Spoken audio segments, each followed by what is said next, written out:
糖是万恶之源，听到这句话好像感觉有点吓人吧？也有很多人说应该要戒糖，那你有没有想过，你每年不知不觉吃下的糖，很可能有几公斤那么多哦？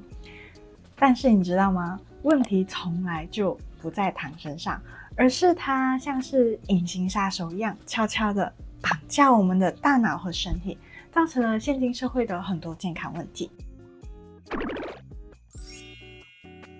嗨，大家好，我是食品科学营养毕业，目前对健康和营养还很有热忱的素艺。今天先短短的讲一下糖。因为我总是听到要戒糖啊，糖不好，但是我感觉这样子讲好像有一点太笼统了，因为没有它，没有糖也是不行的哦。今天我们就来看看我们为什么会爱吃糖，是不是有糖瘾这件事情和我们可以怎么聪明的吃糖吧。无论我们是在压力、心情不好、无聊、肚子饿，一起床都是想要吃甜的食物，不一定是想要吃甜食，但是你会偏向想要吃碳水化合物的食物，尤其是精致碳水类。为什么呢？如果从演化的角度来看，吃糖、吃甜的东西是我们的生存本能，因为糖它是一个快速的能量来源，在以前啊，古时候它可以帮助原始人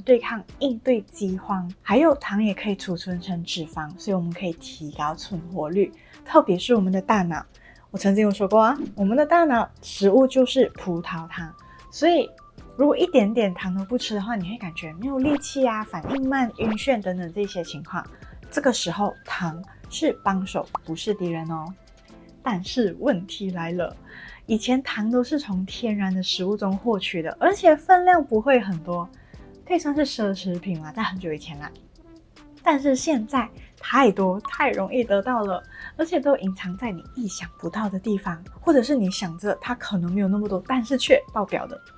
面包啊、饼干啊、酱料啊、咸饼干、低糖优格、豆浆，这些都很有可能有糖。不是不能吃，而是如果你不知道、不了解的话，可能它就会默默的超标咯。而且研究也发现，糖可以刺激我们大脑的奖赏系统。你会不会感觉我吃了糖感觉比较开心？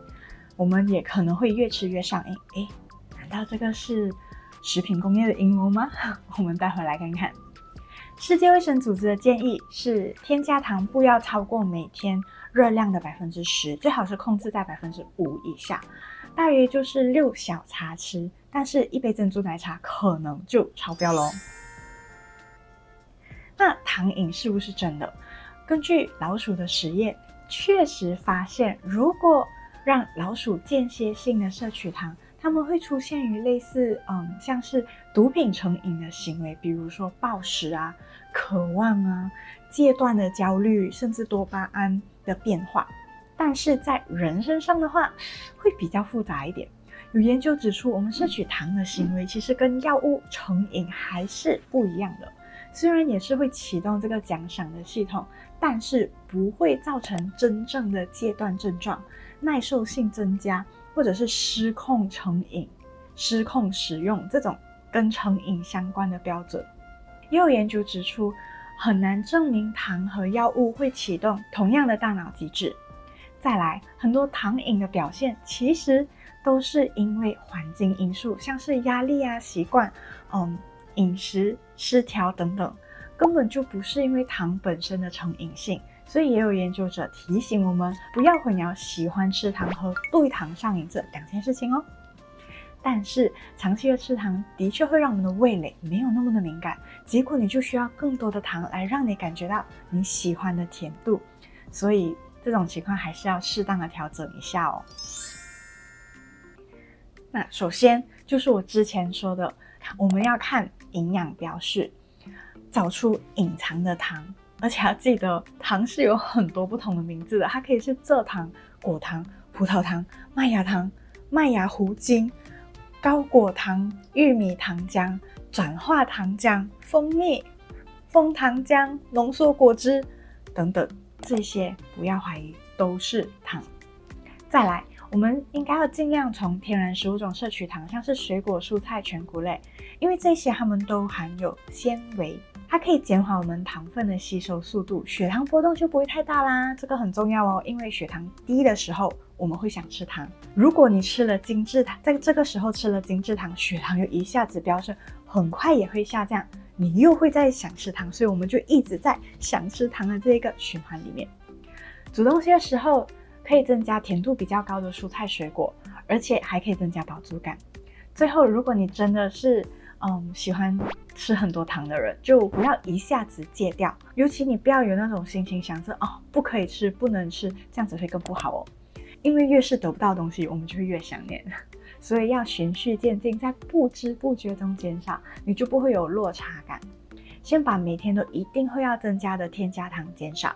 像是甜食甜点心的时候，可以尝试自己做，你稍微减少糖分，因为我自己尝试做了，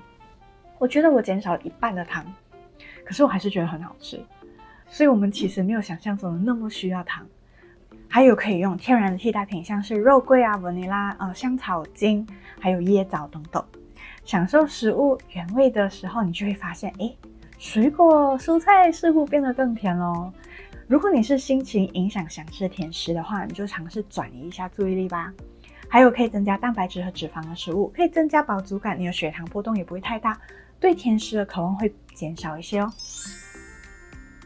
所以糖不是恶魔，失控的摄取量和不知不觉的选择才是。糖可以是一种享受，也可以是一个负担，真正的问题是我们了不了解我们吃的东西。现在就快点去检查一下家里的番茄酱，自己做的会更好哦。沙拉酱、早餐谷粮，还有面包啊、饼干这些的含糖量吧，